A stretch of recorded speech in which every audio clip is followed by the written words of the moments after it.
Value, a word that has many different meanings, not least when applied to horses. Perhaps never before has the value of horses been so hotly debated than in the 12 months since the last World Horse Welfare Conference. We all know of the horses worth millions of pounds, elite athletes that perform at the highest levels of competition and racing, who are expensive but with luck can make millions more for their owners. Whilst one horse could be looked upon as having a high monetary worth, for another, being of lesser value could quite literally mean the difference between life and death. Millions of families in some of the world's poorest communities rely on their horses for their everyday existence.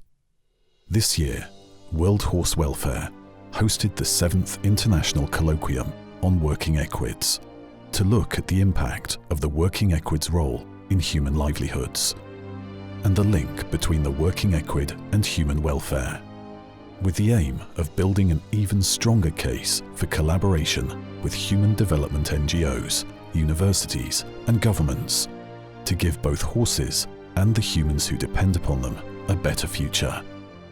Horses in Britain aren't relied upon in the same way, but does this make them more or less valuable? What future will Britain's thousands of horses at risk have? Some are hoarded by well-meaning but overwhelmed owners, while thousands of others are dumped to fend for themselves on other people's land. What is their value to the people who own them? Fly grazing is out of control in many areas around the country. But why do people treat their animals this way? Left like rubbish on verges and wasteland. What is the value of these horses, and what does this mean for their future? But it isn't only fly-grazed horses which suffer. When is the emotional value of a horse so low that it becomes too much trouble to take the head collar off a young foal? There can be no excuse for the condition World Horse Welfare found Star in, left to fend for himself, with his head growing into a leather head collar. How could he have been left like this?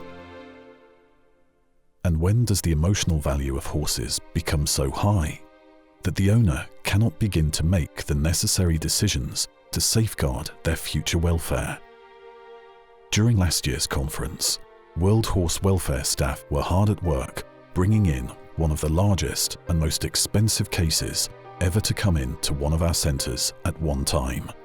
The owner could not bear to part with any of her animals, but could not cope with the physical and financial responsibility. Left to breed indiscriminately, the situation was spiralling out of control. World Horse Welfare took in 63 horses, looking after their immediate needs, assessing their health, and giving them a better future. Why does a different value for a horse in different parts of Europe lead to people breaking laws that were intended to protect the welfare of horses deemed to have a low financial value? And what is the value of a rehomed World Horse Welfare pony to a family that has seen it transform the life of their disabled child?